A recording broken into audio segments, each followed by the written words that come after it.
What is going on, guys? Welcome back to the channel. In today's video, I'm going to go over the trades that we took today inside the Discord as well as the game plan going into tomorrow. So today, man, absolutely textbook day. If you guys watched yesterday's video and you just waited for what I said to wait for, you would have been paid. And today was a really good day. We caught a fat move on SPY, and we're going to go over why we took this and what happened. So going into today, you guys know if you're been watching the videos recently, or you're familiar with how I trade. This 30-minute chart right here tells me the trend in the market. This is on the 675 calls for Friday. The Friday contracts tell us the trend, and going into the week, we ended up going neutral. So there's really not a big move from this negative cross that was happening. So that just means this 10 SMA crossing back below the 50. We were originally in a bullish trend up in here. You can see 10 SMA went below the 50, and we trended higher. Dip got bought, went higher, and then we finally broke below key support. And as this 50 starts to turn down, that's when the market flips neutral. And you can see right off of open today, we end up hitting that 50, and 50 SMA ended up turning down after that, and we saw a massive move down. And I went over this yesterday. A lot of the times when we get that negative cross on the 30-minute, when we go from one trend to neutral, we see a move in the opposite direction of the premium. So that'd be the put side. These contracts we expect to go down on the call side, so in turn the puts would end up ramping. So that's exactly what happened today. The entries that we take are always on the 5-minute, like 90% of the time. So this is what happened. I mean, this was just a textbook play. I told you guys this is an A+ setup if we get it going into today, and we got it, and it was a really good move. So this is what we took. 5-minute cross on puts. Look at the move we got out of this, man. This is such a fat move that it gave. I know on SPY, 0 DTs, I took some 0 DTs. I think they were like one or two strikes out the money, and they went 200% is where I ended up selling them at. They probably went a lot. They probably went like 300 or 400% on this entire move, but I ended up selling everything on this candle right here at 1105. I mean, this was such a drastic move that I took all my profits at, but this is what it looked like. So I'm going to show you guys the exact screenshot of when the chart looked really good to take the entry. And I ended up trying to enter this before not the actual cross, but I entered this with some starter size, and then I got out like right around break even, just because it was shaping up to a cross, and it kind of gave a wick and made the 50 SMA like turn down. So I ended up exiting like right around break even. I barely lost anything on it, but this is the point where I'm like, okay, this is 100% gonna dump. This is a really good setup to take, and here it is right here. Let me drag this over. This is the timestamp of exactly where this looked like really good. 10 SMA crossed the 50, 50 sloped up, and contracts are sitting around like 144 a piece. And look what happened. They went all the way up to 329. That's over 100% on this chart. I grabbed further out strikes, or more out the money strikes. I forget which ones I grabbed, to be honest. It might have been the 670s maybe.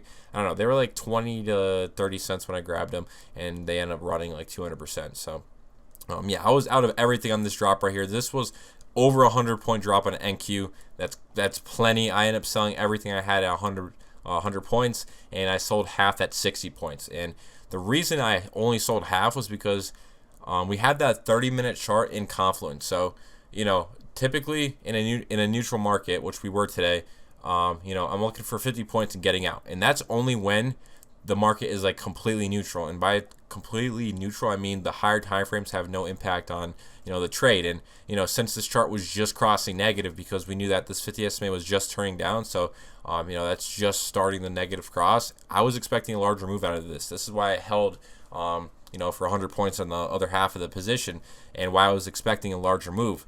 This is something that maybe confuses some people when I say I sized down in a neutral market, but I was actually sized up on this trade. I had some good size on this trade, and it played out beautifully. I mean, this is a high conviction trade for me. 1, 30-minute chart with negative. 2, we also had this 1-hour chart crossing negative as well. I think I sent the chart in the Discord, but 30-minute chart going negative, 1 hour going negative, puts crossed. I mean, this is A+++ setup. When you had the 30-minute chart on the Fridays in confluence with the 0 DT cross, those are the A+ setups when it comes to taking these SPY crosses intraday. I mean, it really doesn't get better than that. And just like on the put side here, if we go to the puts on the 30-minute here, you guys know that this 30-minute 50 is an area of resistance. So this was your sign to pretty much sell everything out right at this 50 SMA. If you did continue to hold, but I mean, by the time we got to this 50, I was already all out of it because of how drastic the drop was. Right at like 11 o'clock. So like I said, I ended up selling it all for 100 points at NQ.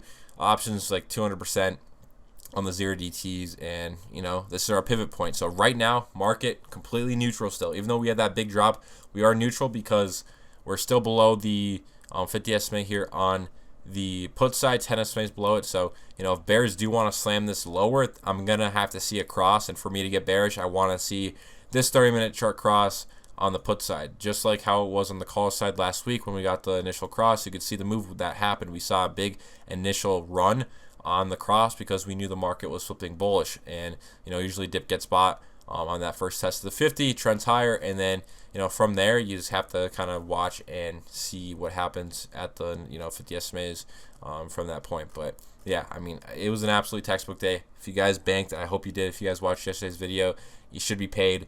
And yeah, I mean, that's what we did for SPY today. That's all I needed.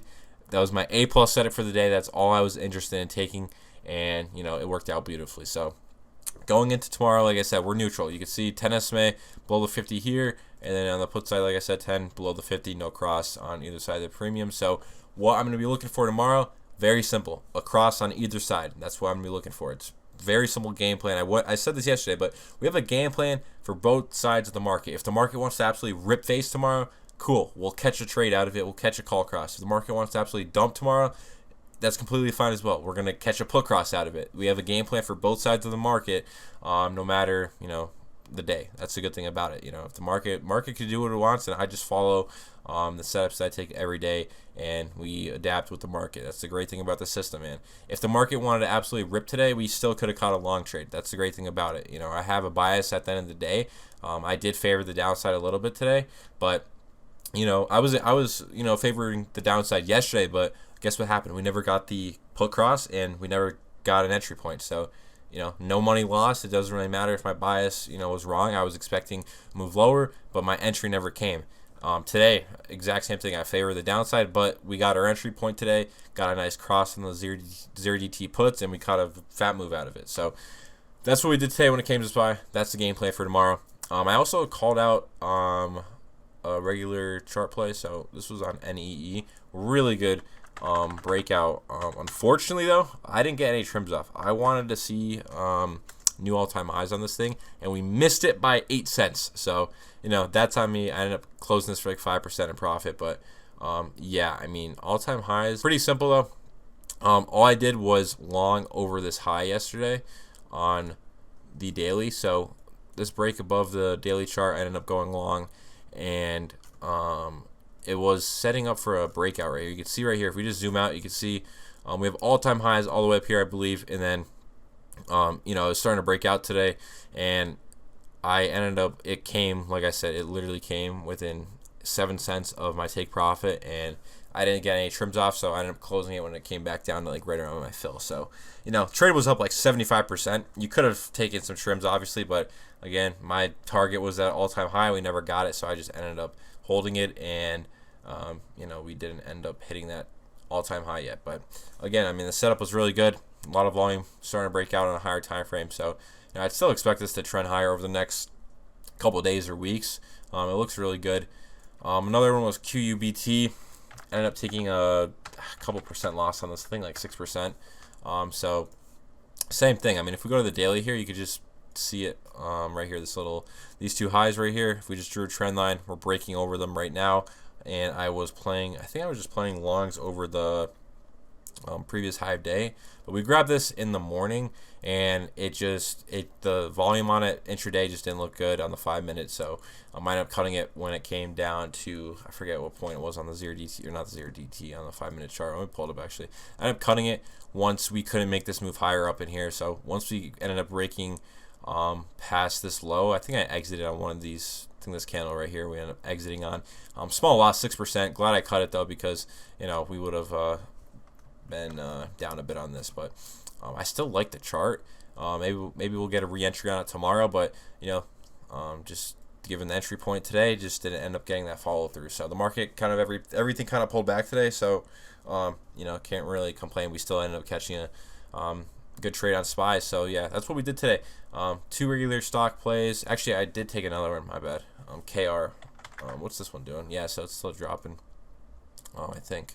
Let me go to the 5-minute here. Okay, it's actually bouncing, but same thing. I mean, if we go to the daily here, okay, the Heikin-Ashi candles really don't help me on this. I'm not gonna lie. So pretty much it was just a break of the previous high day, yesterday's high day, and it's been in a downtrend for quite a long time. So I was just playing the high day break. I just ended up cutting this right around break even again. We just weren't seeing the upside move that I wanted right off the bat, so I just ended up cutting it. I still like the name. Maybe I'll end up, like I said, same thing with other stocks. Maybe I'll give another entry a go if we get the setup. But when I'm playing these individual stocks, yeah, I'm just looking for a break of the previous day's high of day pretty much. And usually it's a 5-minute time frame I'm looking at. If we get a break above the high day, take an entry, put my stop either below that level or give us some room to run to low day. It really just depends on the risk to reward on that. Like if it's made a decent move, I'm not going to put my stop at low day, but if it's not much risk, then obviously I'll put that stop at low day. It's just good risk to reward trades, and playing these individual breakouts, I mean, has done me well over the last few weeks. So I decided to start sharing them, and we're gonna catch some good ones. But yeah, that's pretty much all I did today. If you guys enjoyed, drop a sub. If you guys want to learn, join Discord down below. That's where I'm at all day, every day. So if you guys want to learn how I trade these charts, that's the place to be. That's all I got. I'm out. Peace.